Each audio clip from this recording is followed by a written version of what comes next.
guru penggerak. Sebelumnya mari kita berdoa.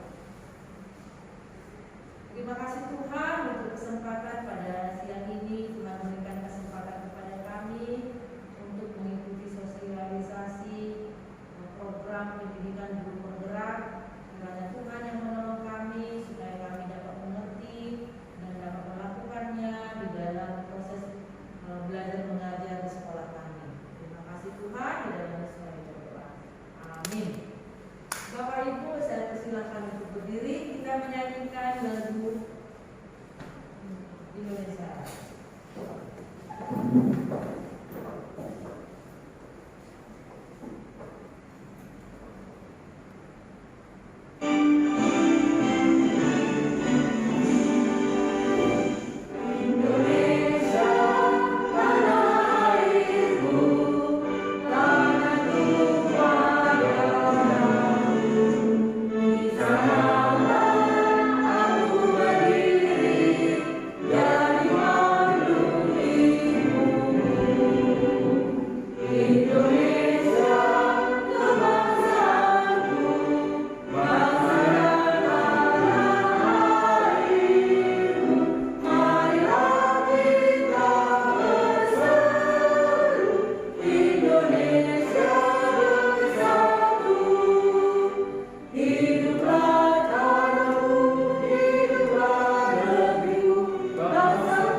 Guna mempersiapkan guru-guru yang berkompeten di bidangnya nantinya sebagai penggerak pembelajaran yang nantinya juga akan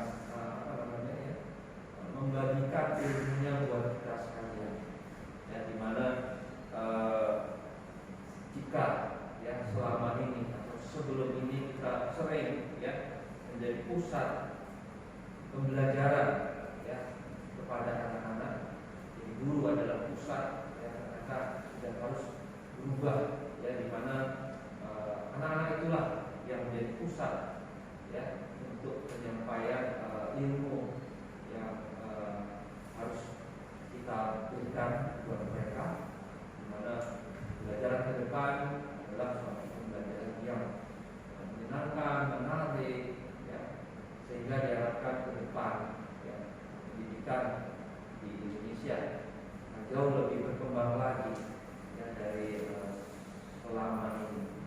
Di situ sumber itu akan membagikan pengalamannya buat kita ya, sehingga dari orang-orang yang menjadi tokoh penggerak ya, seperti inilah nantinya yang juga akan mempengaruhi ya pendidikan di tanah air. Saya kira itu saja sebagai penyampaian pembuka ya, dalam sosialisasi program pendidikan guru penggerak yang nantinya selanjutnya akan disampaikan oleh narasumber Rani Mahasiswa. Demikian sambutan saya kembalikan kembali kepada moderator. Selamat siang. Terima kasih Ustaz Bambang untuk kata sambutannya. Tidak berlama-lama, kami serahkan kepada narasumber untuk sosialisasi program pendidikan guru penggerak. Silakan.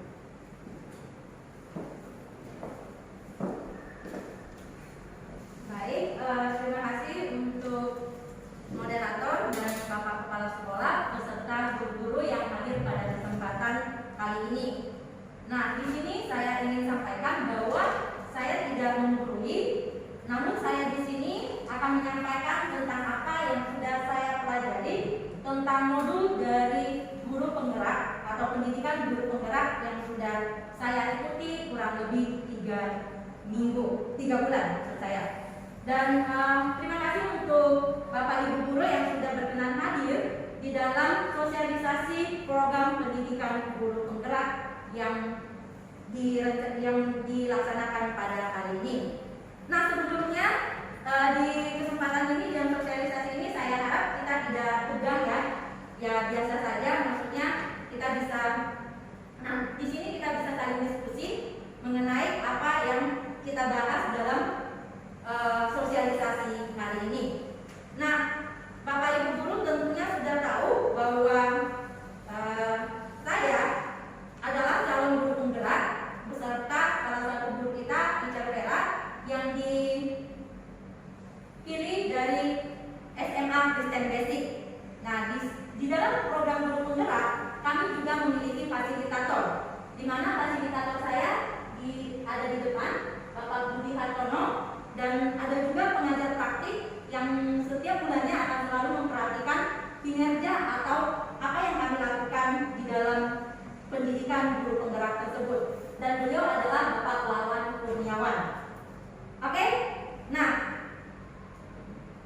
kita di sini sebelum memasuki tentang bahan pembelajaran kita atau materi yang akan kita bahas, saya ingin kita di sini sama-sama membuat kesepakatan. Nah, pasti kalau Bapak Ibu guru sudah tahu tentang kesepakatan. Kesepakatan itu adalah segala sesuatu yang kita buat bersama, ya kan Bapak Ibu guru? Betul ya. Nah, jadi di sini karena dalam sosialisasi atau diseminasi yang saya lakukan kurang lebih nanti 1 jam. Mungkin nanti ada Bapak Ibu guru yang ingin ke toilet, atau ada Bapak Ibu guru yang sudah mulai mau bergerak atau gimana. Jadi kita mau buat kesepakatan. Kira-kira selama sosialisasi ini apa yang ingin kita sepakati? Misal Pak Heri bilang dalam sosialisasi ini kita harus sama-sama sepakat tidak boleh berbicara ketika narasumber berbicara, itu boleh. Atau misalnya Miss Dodo sepakat dalam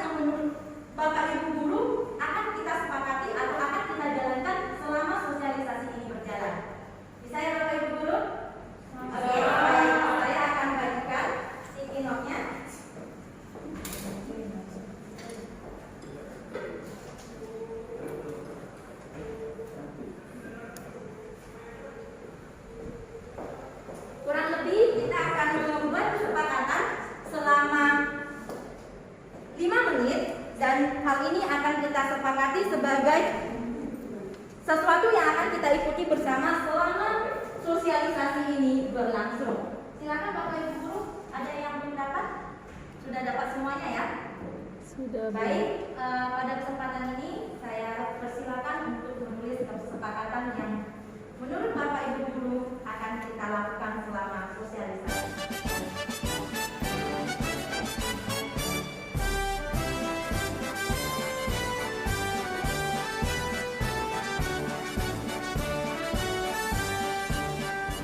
Bulatkan tekad, kuatkan hati, negeri ini memanggilmu kawan.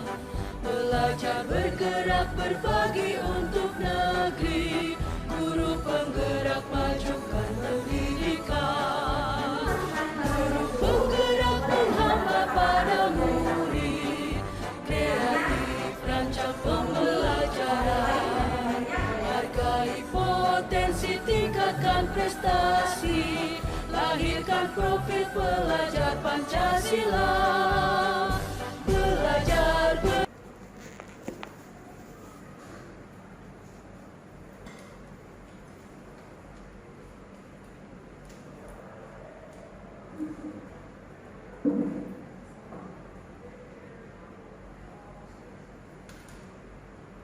Oke, sepertinya saya melihat dari depan sini sudah ada Bapak Ibu Guru yang sudah selesai dalam menuliskan kesepakatannya. Bolehlah ditempelkan Pak, Bapak Ibu yang sudah selesai kita tempelkan pada papan yang sudah kita sediakan. Sini boleh maju Pak, atau boleh saya bantu? Saya bantu saja. Saya tempelkan. Ya. Oke. Ya, kita tempelkan ya.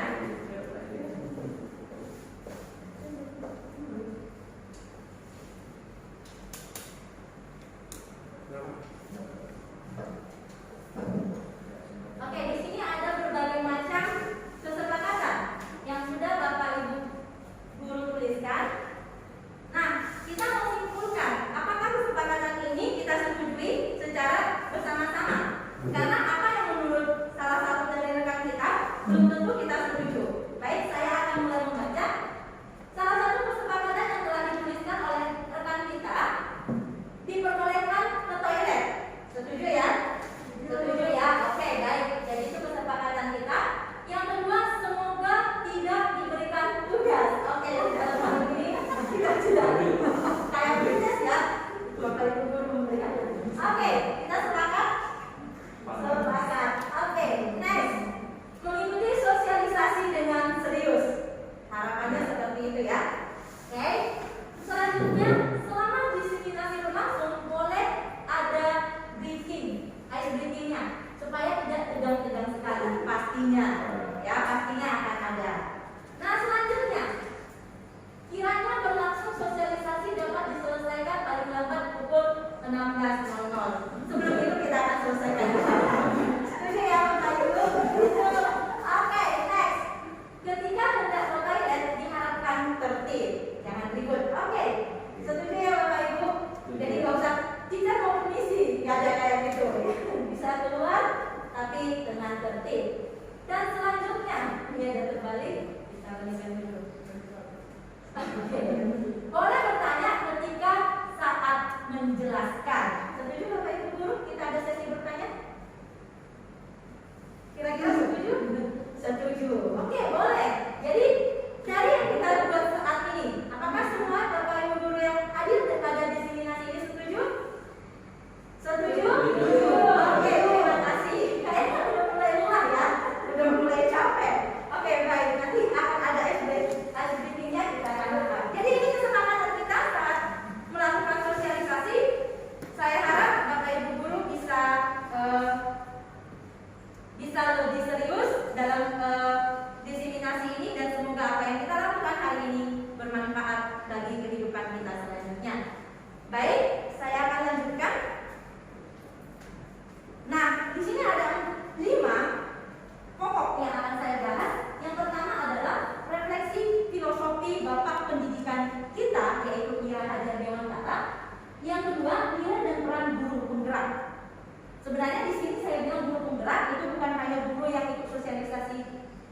dalam program guru penggerak saja, namun kita semua pada akhirnya semua kita akan menjadi guru yang menggerakkan.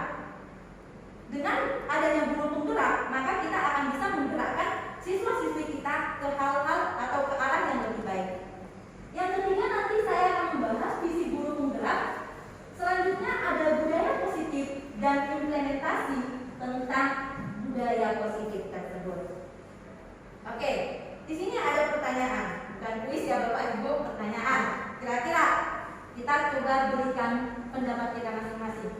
Menurut Bapak Ibu guru, apa sebenarnya tujuan pendidikan? Ada yang bisa memberikan pendapat? Apa menurut Bapak Ibu guru? Kenapa kita mengikuti, sebelum jadi guru kita pasti akan mengikuti pendidikan, benar ya?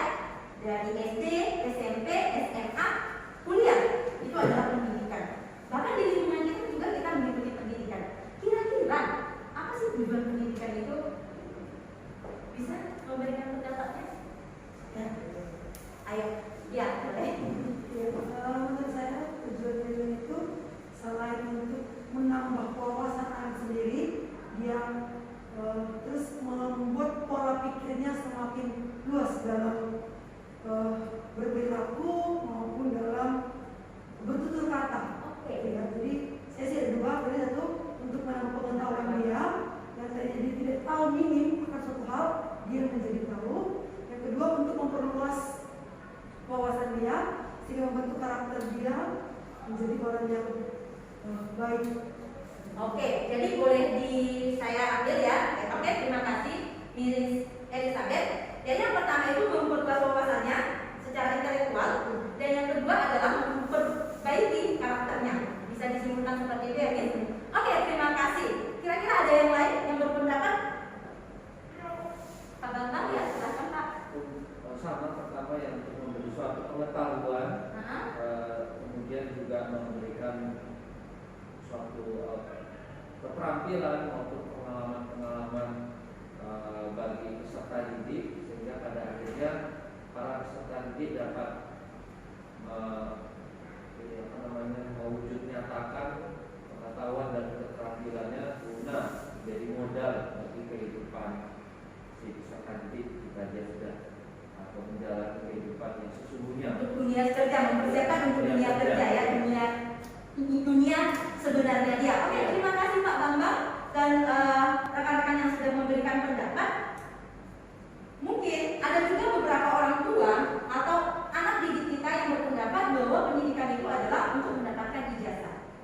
Ada yang bilang kalau pendidikan itu bahkan di dalam aksi nyata atau di dalam pendidikan yang saya langsung dapatkan di kelas, ada yang bilang kalau pendidikan itu untuk dapat nilai bagus. Nah, sebenarnya apa arti pendidikan atau tujuan pendidikan menurut Ki Hajar Dewantara? Mari kita lihat di sini. Ya, Bapak Ki Hajar Dewantara menyatakan bahwa tujuan pendidikan adalah memerdekakan manusia. Merdeka itu berarti setiap orang bisa memilih menjadi apa saja, dengan catatan adanya penghargaan terhadap kemerdekaan yang dimiliki orang lain.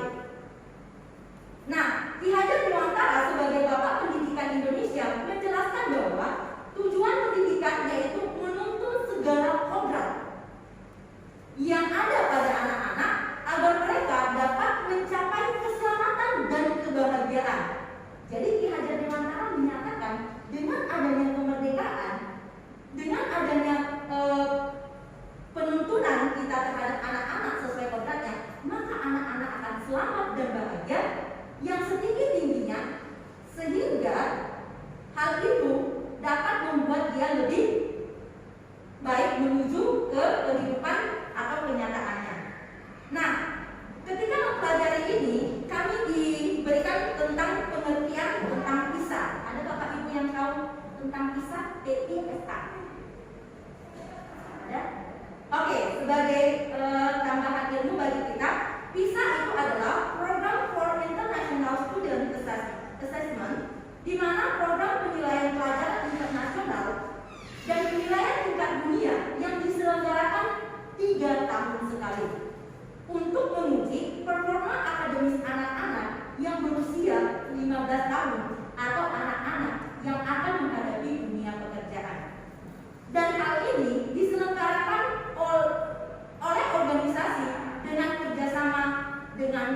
berkembang ekonomi.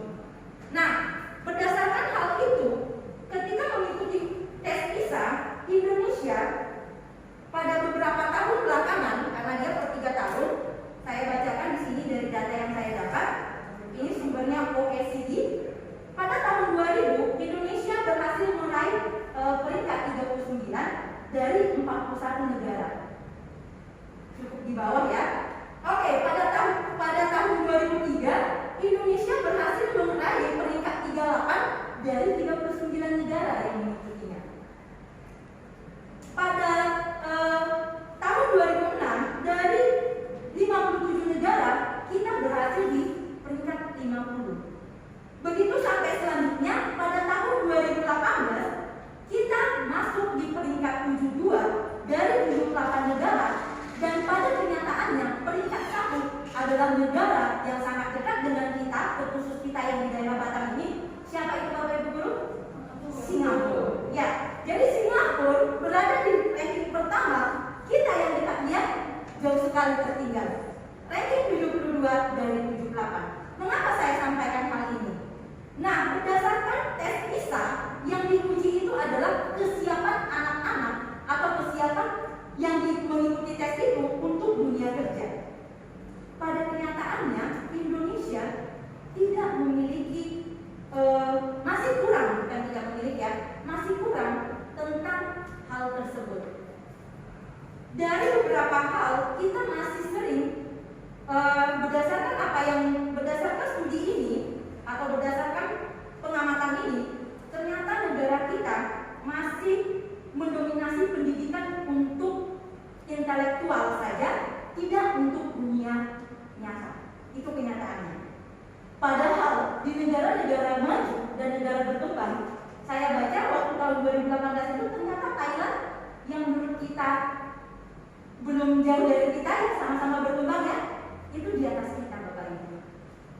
Ya, jadi hal itu ternyata kita di dalam dunia pendidikan kita masih dominasi dengan intelektual, bukan untuk dunia nyata. Maka di sini kita kembali dengan filosofi pendidikan Ki Hajar Dewantara. Mari kita memiliki tujuan bahwa kita memerdekakan manusia. Oke.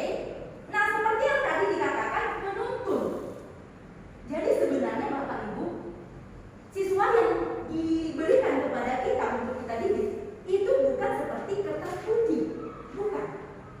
Tapi mereka seperti kertas yang sudah ada garis-garis buramnya. Jadi tujuan kita untuk menebalkan itu.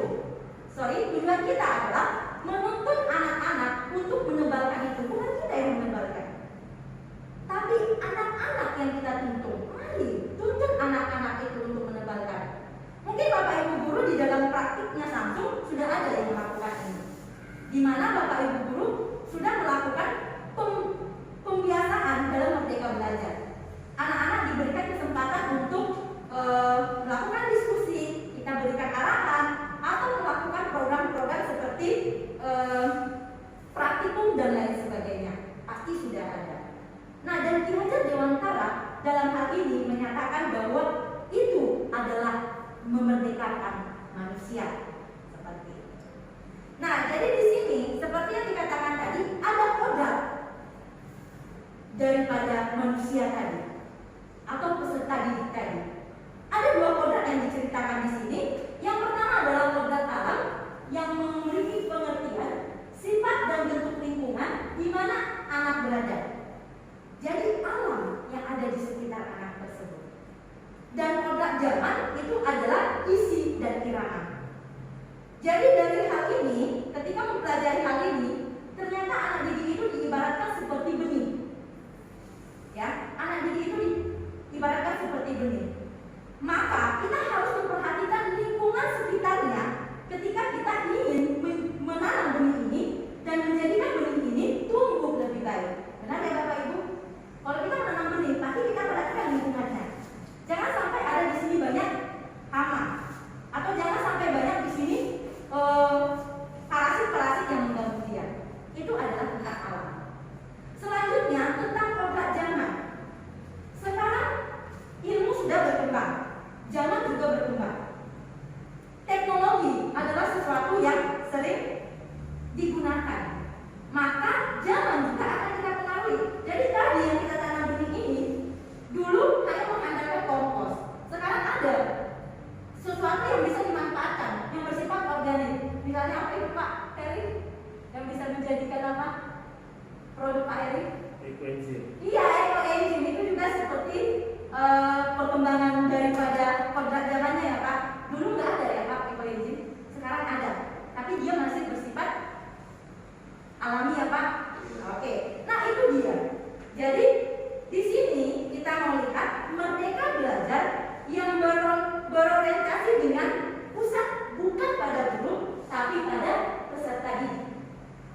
negara, tapi diharapkan ketika kita bisa menerapkan Merdeka Belajar, maka kita mengharapkan kalau boleh 5 besar masuk atau bisa menjadi peringkat 1 seperti itu.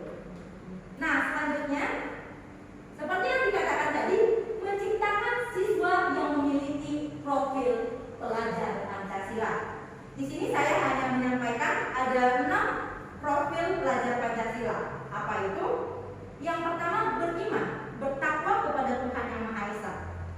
Kita juga punya pilar yang menyatakan bahwa yang pertama itu Tuhan. Pasti yang pertama itu adalah Tuhan. Ketika orang melupakan Tuhan, hal itu juga bisa membuat dia melenceng. Nah, jadi profil pelajar Pancasila ini yang pertama adalah beriman, bertakwa kepada Tuhan Yang Maha Esa. Yang kedua, mandiri. Jadi setiap siswa atau setiap peserta didik itu harus mandiri, Bapak Ibu. Mungkin di SMP atau yang di SD kita lihat, kita harus ini atau ada anak-anak kita yang takut sendiri. Misalnya mau ke kantin atau mau ke kamar mandi, dia takut. Dia nggak mau ke kamar mandi. Kenapa? Karena kebiasaan orang tua atau kebiasaan pendidik harus bersama-sama. Padahal di dalam hal ini setiap anak itu wajib mandiri. Ya mungkin kalau SD pada saat nanti berkembangnya usia atau bertambahnya usia, anak-anak kita itu pasti lebih mandiri. Tapi ada anak-anak kita yang memang sampai saat ini tidak mandiri. Tamat sekolah, cari pekerjaannya pun harus orang tua. Bahkan saat ini yang menjadi miris, ketika dia sudah tamat, ada sistem berikan uang untuk beberapa instansi yang membuat mereka bisa masuk ke dalam suatu instansi pekerjaan itu. Atau beberapa tahun yang lalu, untuk tahun ini yang saya lihat seperti penerimaan pegawai negeri sipil itu sudah lebih terbuka ya. Nah, pada beberapa tahun yang lalu atau sebelumnya Bapak Jokowi, untuk penerimaan PNS itu pernah saya dengar itu ada main uang seperti itu. Nah, hal itu adalah membuat profil Pancasila tidak tercapai. Mandiri. Jadi anak tersebut sudah berpikir, oh aku nanti tamat, kalau ada uang mama sama bapakku, aku bisa bekerja di pemerintahan. Udah ada seperti itu. Akhirnya kurang mandiri. Kemudian bernalar kritis. Ya, di sekolah kita ini banyak anak-anak yang memiliki nalar kritis yang baik, yang saya lihat. Nah, dan semoga hal itu akan mengembangkan sekolah kita dan kita para guru-guru bisa mengharapkannya. Kemudian memiliki kebinekaan global. Ya, hal ini juga sudah nampak di sekolah kita, di mana anak didik kita itu berasal dari berbagai ras. Ada Chinese, Batak, Toraja, Mandarin dan lain sebagainya, dan mereka bisa bersatu padu untuk tidak melakukan pengejekan atau lain sebagainya. Itu sudah baik. Bergotong royong, hal itu juga saya lihat sudah ada di sekolah kita, dan kreatif seperti itu. Oke, nah di sini kita melihat ternyata dalam usaha mewujudkan siswa yang memiliki profil pelajar Pancasila, kita memiliki peran sebagai pendidik untuk menuntun. Seperti yang saya katakan di awal, kita berperan sebagai penuntun anak-anak kita untuk menumbuhkan karakter dan nilai-nilainya itu. Seperti tadi berkebinekaan global, kemudian kreatif, mandiri. Jadi kita sebagai guru harus memiliki nilai-nilai 5 hal yang ada di sebelah kanan dan memiliki peran 5 hal ini. Yang mandiri, Bapak Ibu guru yang saya perhatikan di sekolah ini kita sudah mandiri, baik itu dalam mengerjakan tugas, kalau memang itu tugas mandiri. Jadi untuk yang pertama kita sudah memilikinya. Reflektif. Nah, reflektif di sini adalah evaluasi. Ternyata Bapak Ibu guru dalam praktik langsung kita sebagai guru diminta untuk melakukan refleksi. Apa itu refleksi? Kita melakukan evaluasi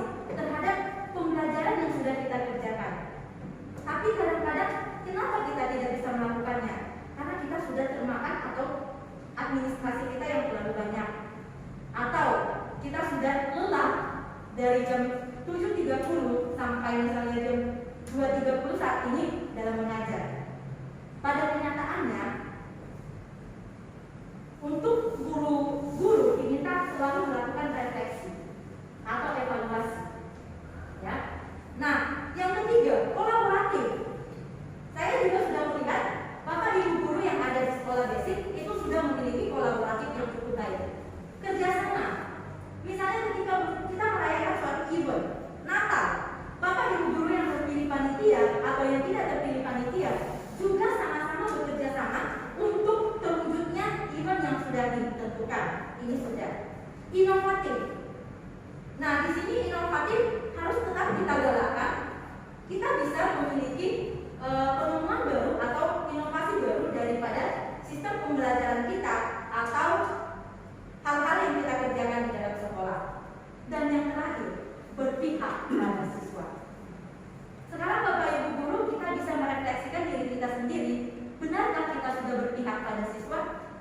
Kalau saya secara pribadi masih belum, masih kurang. Tapi saya tetap belajar dan saya harap kita sama-sama mau belajar. Berpihak pada siswa bukan mengartikan bahwa apa maunya siswa itu harus kita lakukan. Tapi kita memperhatikan kodrat siswa tersebut. Sama seperti mungkin Bapak Ibu guru pernah lihat bahwa kucing sama anjing memiliki kemampuan yang berbeda tentunya ya. Kucing boleh manjat, anjing boleh tidak. Jangan kita paksa anjing untuk memanjat pohon yang kita berikan. Nah, di situ adalah tentang berpihak pada siswa. Bapak Ibu guru pasti sudah mengerti dan paham artinya. Selanjutnya, peran guru penggerak. Yang pertama, menjadi pemimpin dalam pembelajaran. Pada umumnya kita sudah menjadi pemimpin, ya, pemimpin yang menuntun anak-anak kita. Kita menjelaskan, kita mengarahkan, bahkan kita memberikan metode-metode pembelajaran yang berbagai macam yang sudah kita rancang di dalam RPP kita masing-masing. Yang kedua, menggerakkan komunitas praktis. Nah, ini adalah hal yang masih jarang, tapi sudah beberapa guru saya lihat melakukannya.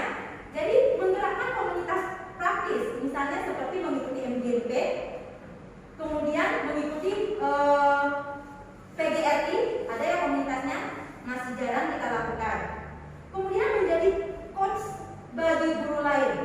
Untuk beberapa yang misalnya satu level atau satu pembelajaran sudah saling berbagi. Misalnya ketika kita tidak paham, kita sudah saling berbagi. Nah, itu juga sudah dilakukan. Mendorong kolaborasi antar guru. Nah, ini masih sudah kita lakukan tapi masih kurang. Dan memajukan kepemimpinan murid. Ini sudah kita lakukan. Oke, di sini ada beberapa hal yang dapat dilakukan untuk menguatkan peran dan nilai guru penggerak tadi. Tadi ada nilainya yang di sebelah sana dan ada perannya yang di sebelah kiri sini. Yang pertama, dapat menambah wawasan dengan melakukan literasi digital. Karena saat ini buku-buku sudah jarang ya kita lihat, bahkan sekarang sudah ada media-media yang menyediakan secara online pembacaan baik itu komik, baik itu buku dan lainnya. Jadi itu dapat menjadi penguat kita sebagai guru. Kemudian secara mandiri berlatih. Nah, seperti melakukan pembelajaran yang berpusat pada IT. Nah, saya juga sudah melihat Bapak Ibu guru yang senantiasa atau sering menggunakan internet atau menggunakan infocus dalam proses pembelajarannya. Kemudian menjadi influencer pendidikan melalui media sosial, baik itu YouTube, Facebook, dan Instagram. Terkhusus waktu kita di zaman pandemi,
baik itu masyarakat yang ada di sekitar, dan kita hal ini akan membuat secara berkala dan dengan perkembangan tantangan di masyarakat. Jadi dengan hal itu ternyata visi ketika ada perubahan secara zaman atau kedepannya, ternyata visi itu bisa kita ubah kembali supaya menyesuaikan dengan perkembangan zaman seperti itu. Jadi visi bukan ketika sekolah berdiri ada visi dan sampai berakhir atau sampai selama-lamanya itu harus visinya, enggak. Kita bisa mengembangkannya atau kita bisa melihat sesuai dengan perkembangannya. Oke, nah kemarin waktu mengikuti pendidikan ini, pendidikan guru penggerak, kami diberikan tugas, ya, diberikan tugas untuk membuat visi guru penggerak. Nah di sini saya menuliskan bahwa visi saya adalah mewujudkan murid yang memiliki profil pelajar Pancasila melalui guru dan sekolah yang berpihak pada murid. Jadi ini adalah visi yang saya pikirkan ketika mengikuti pendidikan ini. Mungkin Bapak Ibu guru punya visinya masing-masing. Misalnya, mewujudkan siswa yang takut akan Tuhan dan memiliki kesiapan untuk dunia pekerjaan, atau mewujudkan siswa yang berintegritas di dalam setiap hal. Nah, banyak sekali visi-visi kita dan sebenarnya visi-visi kita, dan sebenarnya hal itu harus benar-benar kita rapatkan, dan itu yang akan kita putuskan menjadi visi sekolah kita. Oke, seperti yang tadi di dalam kesepakatan kita, jangan fokus dengan materi, karena hal itu akan membuat jenuh atau yang lainnya. Nah sekarang kita mau memiliki sejenak untuk tebak gambar. Ya Bapak Ibu, ini bukan tugas ya, ini hanya semacam activity-nya. Mari kita tebak gambar. Coba Bapak Ibu guru lihat gambar berikut. Jangan langsung diucapkan ya. Yang sudah tahu boleh angkat tangan. Kira-kira apa ini? Makanan. Itu belum. Yang tahu boleh angkat tangan? Ya, bisa dong. Iga Bapak. Iya, iga. Kenapa iga? Karena D-nya dihapus. Ya, oke. Dan ini adalah ditambah B dan akar jadi 3 akar. Oke, tepuk tangan. Konsentrasi. Konsentrasi yang disebut. Oke, next. Next teacher, tebak lagi yuk.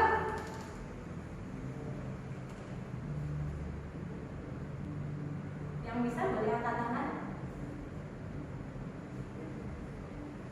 Ya, ini bisa lihat. Petenis handal. Yes, petenis handal. Ini ada petenis. Ayo. Ternyata Bapak Ibu guru di tengah-tengah lelah yang tadi pulang sekolah, kemudian mengikuti diseminasi, masih konsentrasi. Puji Tuhan. Oke, yang terakhir ya. Ya, tes kecermatan Anda. Berapa lubang kalau di atas? Yang nggak salah bukan minus ya. Oke, bisa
Ini adalah telunjuk. Kalau yang ini adalah yang ini adalah bisa Bapak Ibu guru? Bagus ya. Oke, sekarang saya ulangi lagi. Kalau yang ini apa? Kalau yang ini apa? Bukan, bukan. Kalau yang ini jempol. Ini apa? Telunjuk. Konsentrasi yang luar biasa. Tepuk tangan. Sekali lagi. Ini telunjuk. Kalau yang ini jempol. Yang ini kelingking. Bisa Bapak Ibu? Yang ini tadi apa? Kelingking. Kalau yang ini jempol. Masih belum konsentrasi. Terima kasih untuk Mama. Kita sampai paham ya Pak. Pak Eri konsentrasinya luar biasa. Oke, ini tadi telunjuk ya Bapak Ibu. Ini telunjuk. Kalau yang ini jempol. Yang ini kelingking. Bisa ya? Ini yang ini kelingking. Kalau ini tadi apa? Telunjuk. Kalau yang ini Jempol. jempol. Ini Kelingking. ini Kelingking. telunjuk. Ini telunjuk. Bisa Bapak Ibu? Sudah lelah. Ini sama-sama konsentrasi. Oke, sekali lagi supaya kita sama-sama memahami. Ini telunjuk. Ice cream Ini kita. kelingking. Ini telunjuk.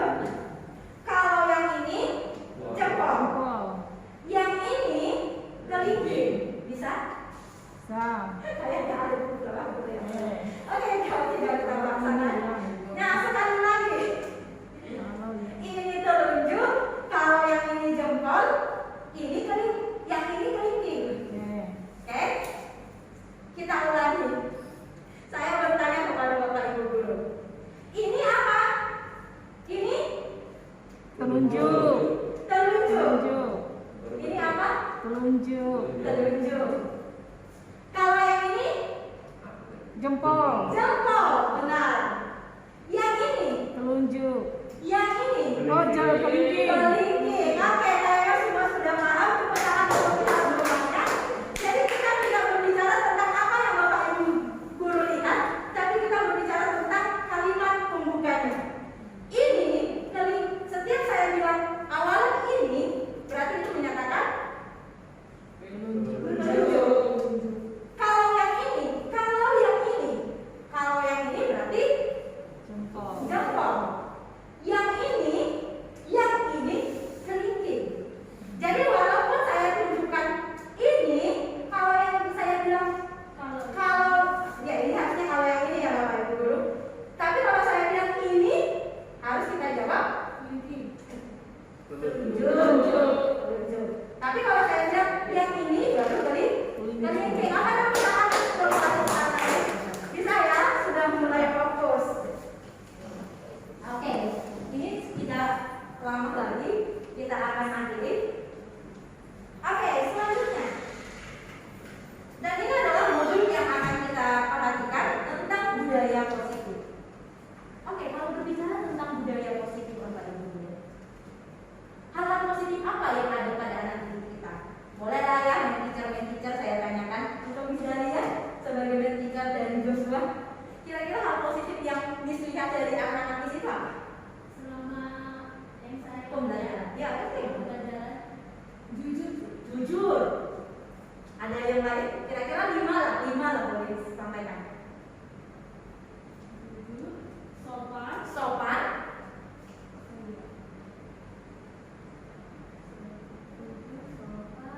Rajin. Menurut kita rajin. Oke. Untuk beberapa anak pasti ada ya. Selanjutnya suka membantu.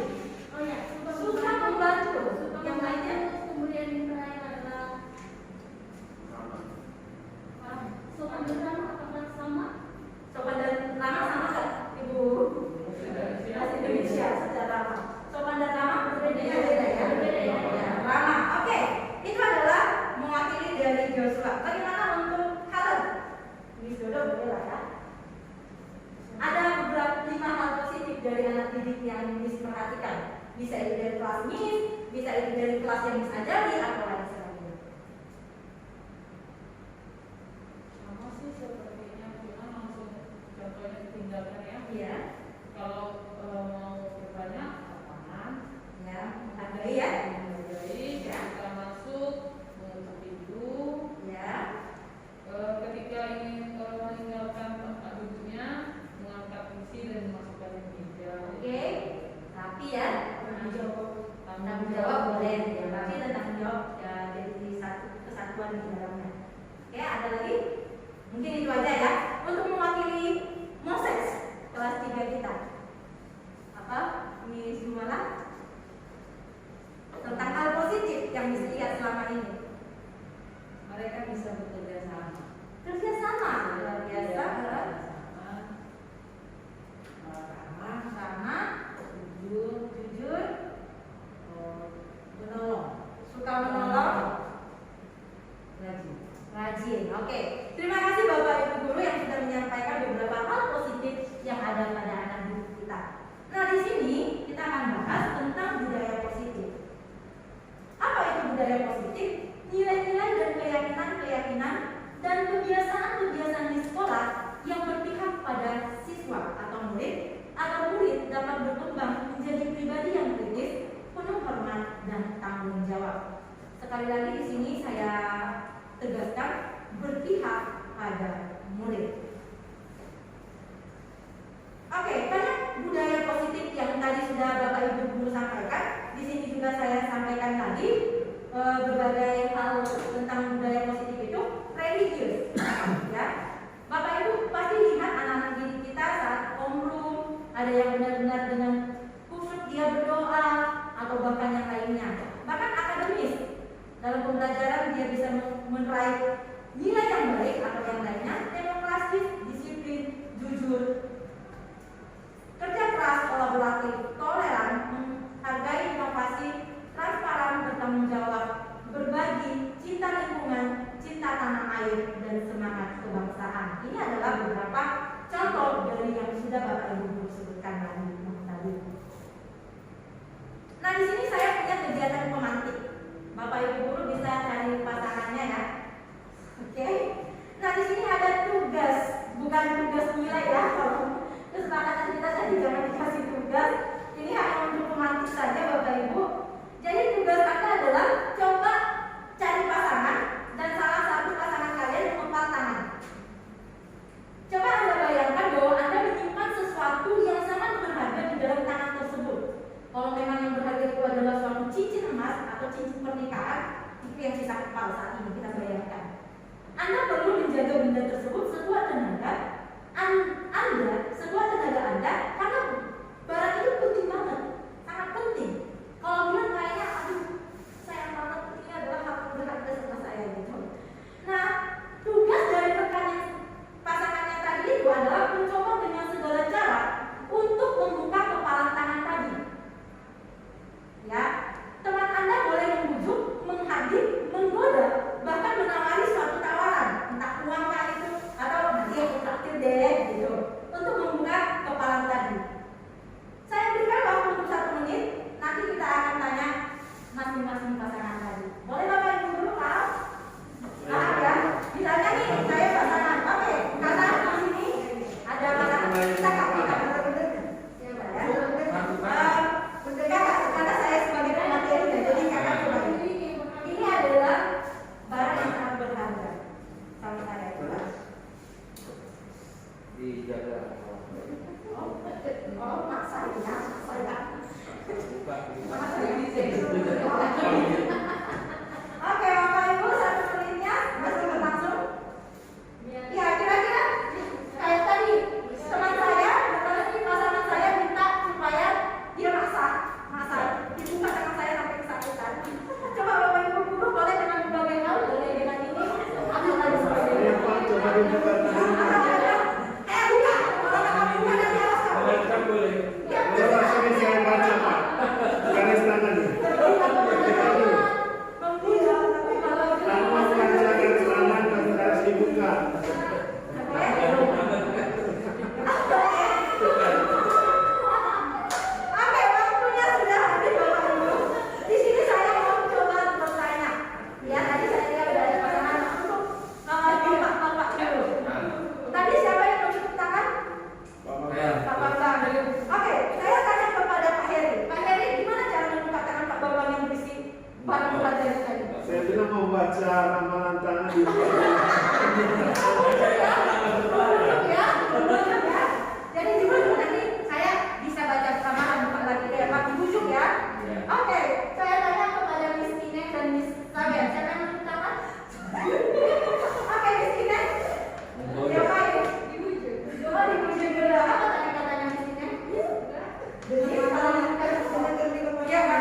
khusus untuk main teacher yang selalu memiliki andil paling besar di dalam menangani setiap masalah ini. Bagaimana kita menyikapi atau melakukan penyelesaian terhadap masalah ini? Nah, apakah kita sudah menjalankan disiplin yang benar atau yang sudah sesuai dengan paradigma pemikiran guru penggerak tadi? Di sini kita akan coba bahas atau teliti. Nah, Bapak Ibu kenal Dr. William Glasser? Saya juga nggak kenal ya. Tapi di sini Dr. William Glasser mengatakan dalam kontrol teori untuk meluruskan beberapa miskonsepsi tentang teori kontrol tadi. Ternyata ada kesalahan konsep kita. Yang pertama, ada ilusi guru sebagai pengontrol murid. Kita sering mengatakan, kamu jangan ribut, harus gak ribut. Ternyata di sana kita sebagai pengontrol, dan hal ini salah. Ya, hal ini salah. Pada dasarnya kita tidak dapat memaksa murid untuk berbuat sesuatu jika murid tersebut memilih untuk tidak melakukannya. Walaupun tampaknya kita sudah mengontrol perilaku murid tersebut. Hal ini karena murid tersebut sedang mengizinkan dirinya dikontrol. Saat ini bentuk kontrol guru menjadikan kebutuhan dasar yang dipilih murid tersebut. Teori kontrol yang menyatakan bahwa semua perilaku memiliki tujuan, bahkan terhadap perilaku yang tidak disukai. Jadi Bapak Ibu, sebenarnya pendidikan yang kita lakukan di sekolah harus sejalan dengan pendidikan yang dilakukan di keluarga masing-masing. Bisa saja kita tidak melakukan ilusi mengontrol tersebut, tapi karena anak-anak di lingkungan keluarga sudah melakukan itu, maka anak-anak memiliki prinsip bahwa apapun yang dikatakan guru itu adalah benar. Bahkan sering saya dengar ya, ada juga orang tua dari siswa saya bilang gini, teacher, tolong dulu marahin si A itu. Kalau teacher yang marahin, dia diam, tapi kalau saya tidak. Ternyata itu adalah suatu miskonsepsi. Oke? Nah, selanjutnya di sini masih tentang pendapat Dr. William Glasser tentang miskonsepsi adalah ilusi bahwa semua penguatan positif, efektif, dan bermanfaat. Penguatan positif atau rujukan yang tadi kita lakukan adalah bentuk-bentuk kontrol segala usaha untuk mempengaruhi murid agar mengurangi suatu perilaku tertentu. Adalah suatu usaha untuk mengontrol murid tersebut. Dalam jangka waktu tertentu, kemungkinan murid tersebut akan menyadari dan mencoba untuk menolak rujukan kita. Atau bisa jadi murid tersebut menjadi tergantung pada pendapat sang guru atau berusaha. Ya, ini sering terjadi pada anak-anak yang mengharapkan nilai. Teacher, kalau aku lakukan ini, teacher tambahin nilai itu ya. Nah, itu adalah suatu rujukan. Atau kita bilang, nah, kalau kamu melakukan ini, saya tambahin nilaimu. Ternyata menurut Dr. William Glasser, ini adalah salah. Dan saya sendiri pernah melakukan hal tersebut. Dan untuk hal ini, kita bisa mengubah paradigma kita, ternyata hal itu adalah salah. Karena nanti anak-anak memiliki konsep, kalau teachernya nggak mau melakukan ini, nggak mau aku melakukannya, nggak mau aku menghormatimu. Jadi ada miskonsepsi. Ya, hal ini juga harus kita ubah. Kemudian masih tentang Dr. William Glasser tentang miskonsepsi, ilusi bahwa kritik membuat orang merasa bersalah dapat menguatkan karakter. Ternyata Bapak Ibu, saya juga pernah melakukan ini ya, dan saya belajar ternyata hal ini tidak mengubah karakter. Menggunakan kritik dan rasa bersalah untuk mengontrol murid menunjukkan pada identitas yang gagal. Mereka belajar untuk merasa buruk tentang diri mereka mengembangkan dialog diri yang negatif. Kadangkala sulit bagi guru untuk mengidentifikasi bahwa mereka melakukan perilaku ini karena sering kali guru cukup menggunakan suara halus untuk menyampaikan pesan negatif. Misalnya, kau pun kenapa kau buang tadi minuman itu? Kan udah ini, tengok itu udah nangis. Itu adalah salah satu miskonsepsi. Seolah-olah kita ingin menghukum dia supaya dia merasa bersalah, dan itu adalah sesuatu yang bukan membuatkan karakternya, malah kita akan membangunkan karakternya. Itu adalah sesuatu yang harus kita pelajari bersama. Nah, selanjutnya, ilusi bahwa orang dewasa memiliki hak untuk memaksa. Bahwa orang dewasa yang percaya bahwa mereka memiliki tanggung jawab untuk membuat murid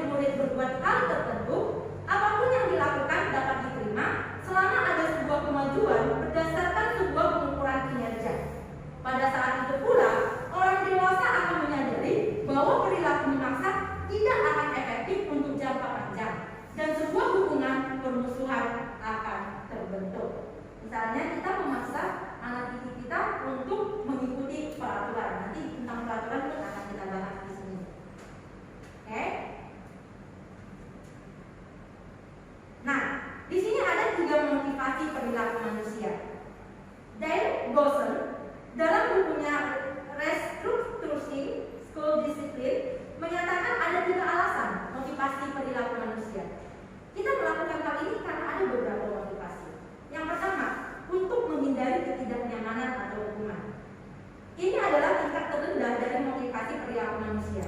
Biasanya orang yang motivasi perilaku untuk menghindari hukuman atau ketidaknyamanan akan bertanya, apa yang akan terjadi apabila saya tidak melakukannya? Sebenarnya mereka sedang menghindari permasalahan yang mungkin muncul pengaruh pada suatu fisiologis maupun yang tidak terpenuhi kebutuhan mereka. Bila mereka tidak melakukan tindakan tersebut. Jadi orang melakukan atau siswa kita melakukan suatu tindakan ini untuk menghindari ketidaknyamanan atau hukuman. Misalnya mengerjakan PR. Ya, daripada dihukum, tulis aja walaupun itu salah atau yang lainnya sebagainya. Yang kedua, untuk mendapatkan imbalan atau penghargaan dari orang lain. Seperti yang saya bilang tadi, kalau saya lakukan ini, saya dapat apa gitu? Itu adalah salah satu motivasi orang melakukan tindakan. Kemudian untuk menjadi orang yang mereka inginkan dan menghargai diri sendiri dengan nilai-nilai yang mereka percaya. Dan ini adalah motivasi yang penting. Akan menjadi orang yang seperti apa bila saya melakukannya? Mereka akan melakukan segala sesuatu karena nilai yang mereka yakini dan hargai. Dan tentang keyakinan akan kita bahas selanjutnya. Dan mereka melakukan karena mereka ingin menjadi orang yang melakukan nilai-nilai dan mereka meyakini tentang nilai tersebut. Hal ini adalah motivasi yang akan membuat seseorang menjadi disiplin positif karena motivasi perilakunya bersifat internal, bukan eksternal. Jadi hal ini adalah yang diharapkan dari bosen yang kita miliki dan anak-anak kita miliki. Aku melakukan ini karena keinginanku, karena tertarik dari dalam hatiku, bukan karena motivasi orang lain atau takut dari hukuman tadi. Itu akan berlangsung lebih lama ketika memang ini adalah dari dalam kita sendiri. Oke, nah jadi Bapak Ibu guru, di sini kita berbicara tentang keyakinan kelas. Salah satu keyakinan kelas yang sudah kita lakukan di awal tadi adalah kesepakatan. Sering sekali kita melakukan peraturan yang kita menjadi penguasa di tengah-tengah siswa kita. Benar ya Bapak Ibu? Kita tidak menanyakan kepada siswa kita, apakah kamu setuju atau apakah kamu sepakat atau apa menurut kamu yang harus kita lakukan. Ya, jadi di sini kita mau belajar dan kita akan melakukan ini ke depannya tentang keyakinan kelas. Keyakinan kelas itu bersifat lebih abstrak Bapak Ibu daripada peraturan yang lebih rinci dan konkret. Ya, tidak boleh pakai kaos kaki yang di bawah lutut, tidak boleh pakai ikat pinggang yang berwarna-warni atau yang lainnya. Itu adalah peraturan yang bersifat konkret. Nah, jadi kita mau bahwa kita melakukannya karena kita sepakat atau meyakini bersama. Kayak tadi saya tanya sama Bapak Ibu guru, kira-kira kita membuat kesepakatan apa selama pembelajaran atau selama diskusi kita ini? Saya nggak bilang Bapak Ibu guru selama diskusi kita ini Bapak Ibu guru nggak boleh keluar kelas ya, nggak boleh minum ya. Ya saya sendiri yang bilang Bapak Ibu. Tapi kita sama-sama sepakati dan kita yakin bahwa itu akan menjadi kebajikan atau nilai yang baik untuk kita. Dan hal ini hendaknya kita bisa lakukan di kelas, terkhusus di awal pembelajaran biasanya dilakukan. Jadi bukan kita sebagai penguasa, tapi anak-anak kita memiliki kesempatan. Kalau mereka nggak suka, kita tanya lagi, Bapak, nah setuju nggak sama pendapat yang tadi? Jadi masing-masing siswa kita kasih memberikan pendapat, kemudian kita diskusikan bagaimana yang memang disetujui oleh siswa tadi. Dan dengan adanya keyakinan kelas, maka anak-anak akan merasa terlibat dan lebih nyaman melakukannya. Oke? Kemudian keyakinan kelas berupa pernyataan-pernyataan yang universal. Kemudian pernyataan keyakinan kelas senantiasa dibuat dalam bentuk positif. Jangan tidak boleh. Ya, sebenarnya itu adalah hal yang apa? Nah, keyakinan kelas hendaknya tidak terlalu banyak sehingga anak-anak banyak kali tetap juga ya jadi bingung gitu. Tapi kita ambil yang universal, yang umum Bapak Ibu. Keyakinan kelas sebaiknya sesuatu yang diterapkan di lingkungan tersebut. Jangan harus menyesuaikan dengan lingkungan yang lain. Diminta harus mendengarkan musik Korea, kayaknya itu suatu keyakinan yang ambigu. Jadi bukan seperti itu maksudnya. Semua warga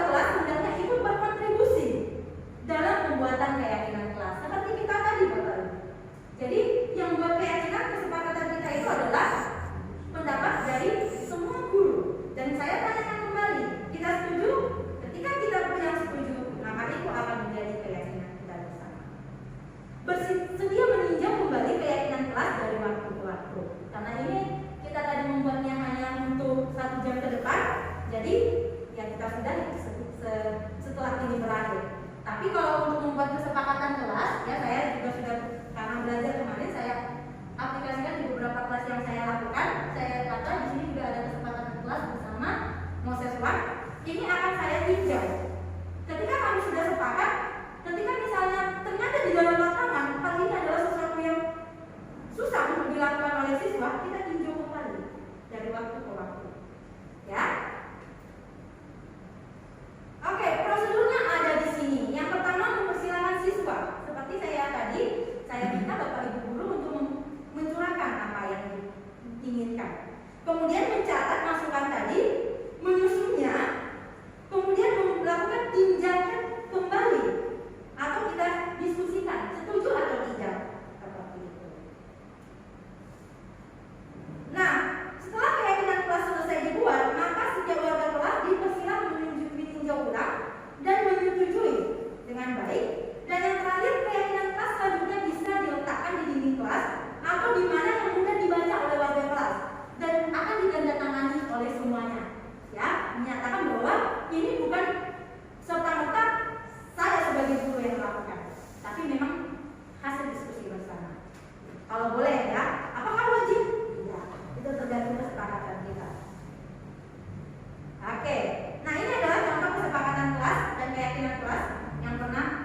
tidak bantuan Bapak selama ini.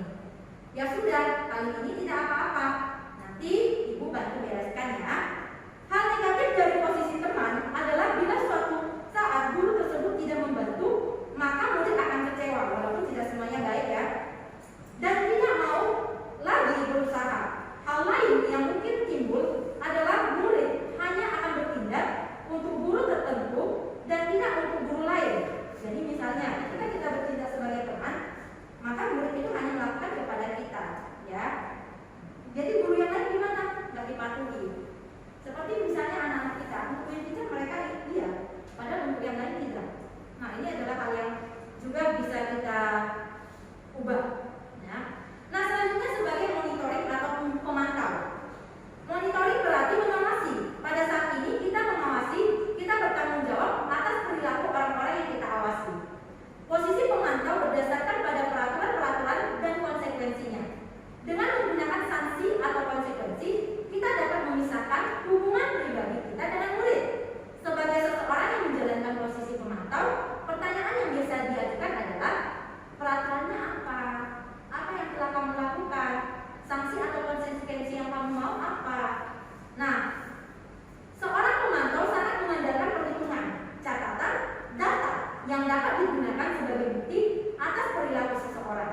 Posisi ini akan menggunakan stiker, slip catatan, daftar cek, posisi monitor sendiri yang berawal dari teori stimulus respon yang menunjukkan tanggung jawab guru dalam mengontrol murid. Jadi kita akan melihat kita punya catatan, ya kita juga sudah punya itu seperti buku kasus. Dan sebagai manajer, posisi terakhir manajer adalah posisi mentor, di mana guru berbuat sesuatu bersama dengan muridnya, mempersilahkan murid mempertanggungjawabkan perilakunya, mendukung murid agar dapat menemukan solusi atas permasalahan yang dilakukannya. Seorang manajer telah memiliki keterampilan di posisi teman maupun pemantau. Jadi gabungan pemantau sama teman itu jadi manajer. Dan dengan demikian bisa jadi waktu-waktu tertentu kembali kepada kedua posisi tersebut bila dilakukan. Nah di sini manajer itu akan berkata apa yang kita yakini. Berdasarkan keyakinan kelas, apa yang kamu yakini? Apakah kamu meyakini apa yang kamu lakukan? Jika kamu meyakininya, apakah kamu bersedia memperbaikinya? Jika kamu memperbaiki hal ini,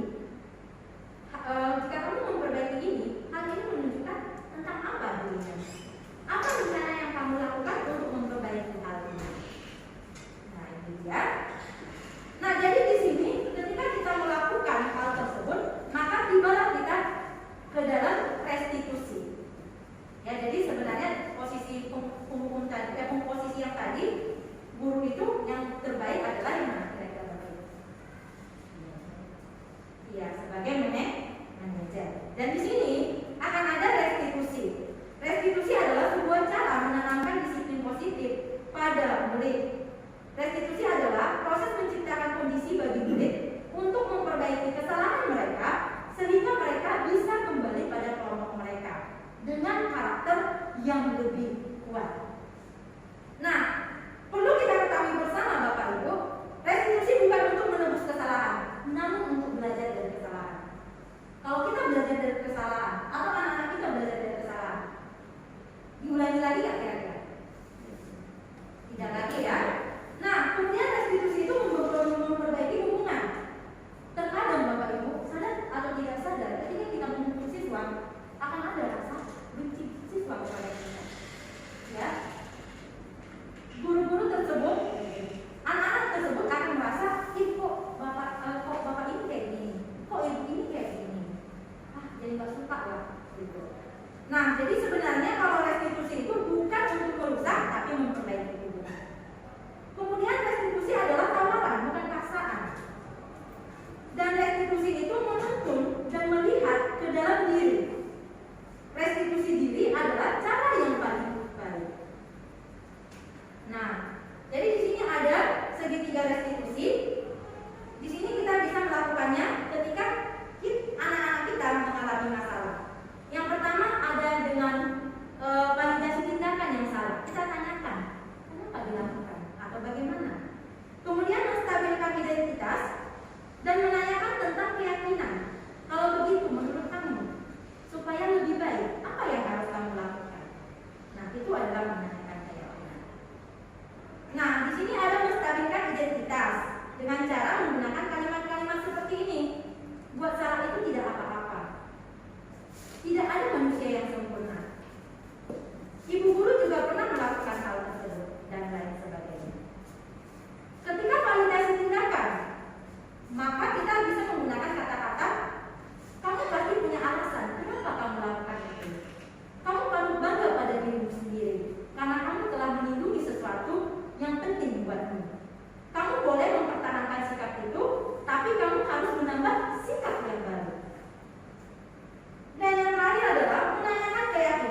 Selamat guru hebat. Perkenalkan saya Rana Ardana Nahor, SMA Master Musik, IDP Angkatan 4, Batam. Adapun aksi nyata saya mengenai budaya positif memiliki judul menerapkan budaya positif melalui kesepakatan proses dalam membudayakan aktivitas visual, meningkatkan minat tertugas, saling meningkatkan kepercayaan diri dan kemampuan berkomunikasi. Berikut yang melatar belakang aksi nyata mengenai budaya positif yang saya lakukan. Berikut ini adalah tujuan yang ingin saya capai jika saya melakukan aksi nyata. Coba saya angkat.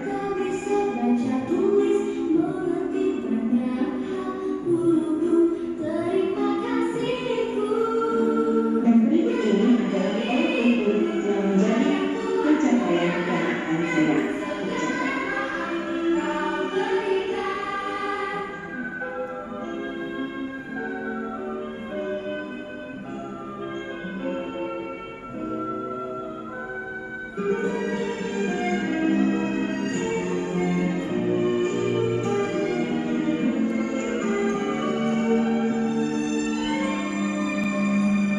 Selamat pagi semua, ku nantikan dirimu di depan kelasku, menantikan kami.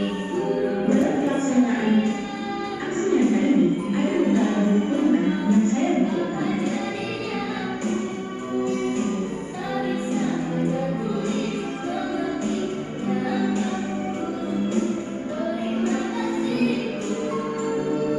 Nyatakan diriku, padaku aku marah, namun segala maaf kau berikan. Guru tersayang, Dan itu hasil dari aksi nyata yang saya lakukan. apa jadinya aku? Tak bisa baca tulis, mengerti namaku, terima kasihku. Guru tersayang, cinta kau, apa jadinya aku? Tak bisa baca tulis, mengerti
dan saya tidak mau berbagi ilmu terhadap teman-teman karena saya tidak takut bersalah.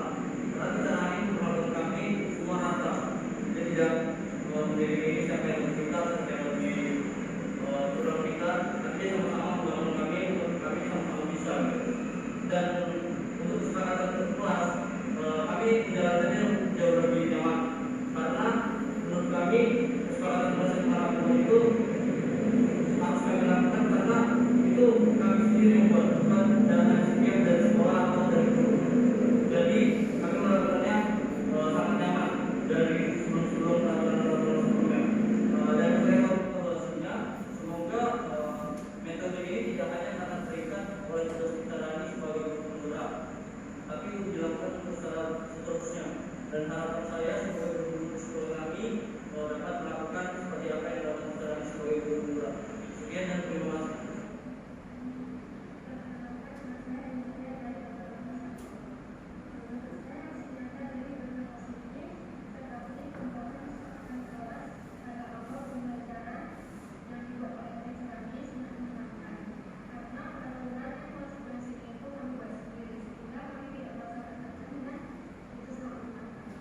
Oke, baik Bapak Ibu guru, sebenarnya masih ada beberapa anak yang ikut menyampaikan tentang pendapat mereka tentang aksi nyata yang sudah saya lakukan kurang lebih selama 4 minggu.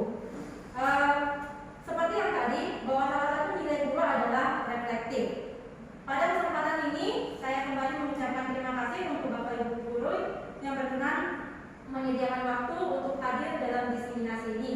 Namun sebelum mengakhirinya, saya minta Bapak Ibu guru mengevaluasi kembali tentang diseminasi yang saya lakukan. Kira-kira apa yang hal-hal positif dan apa hal-hal yang harus kita ubah atau hal yang saya ubah yang nanti ke depannya bisa menjadi pembelajaran bagi saya. Saya Bapak Ibu di sini saya tetap mengisi dan nanti kalau sudah selesai bisa kita catat atau kita tempelkan di kertas yang ada di sebelahnya. Baik, saya akan bagikan.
kayak gitu ya Pak, soalnya dia sudah sah.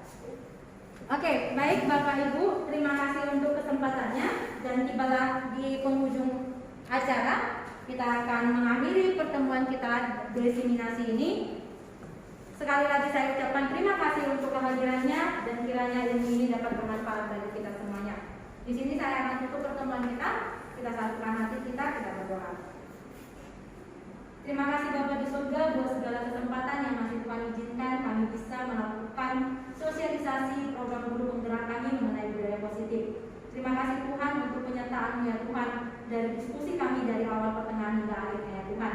Dan kami mengharap ya Tuhan dari sosialisasi ini ada ilmu baru yang bisa kami terapkan nanti ke depannya Tuhan. Karena kami yakin ya Tuhan, Engkau memilih kami sebagai guru dan akan memberikan kami kekuatan di dalam melakukan segala tugas dan tanggung jawab kami. Dan saat ini juga Tuhan kami akan berpisah dari tempat ini dan kembali ke rumah kami masing-masing. Kiranya Tuhan menyertai kami dalam perjalanan dan menjauhkan kami dari segala bahaya. Dalam Kristus Yesus kami berdoa dan mengucap syukur. Haleluya. Amin. Oke, terima kasih.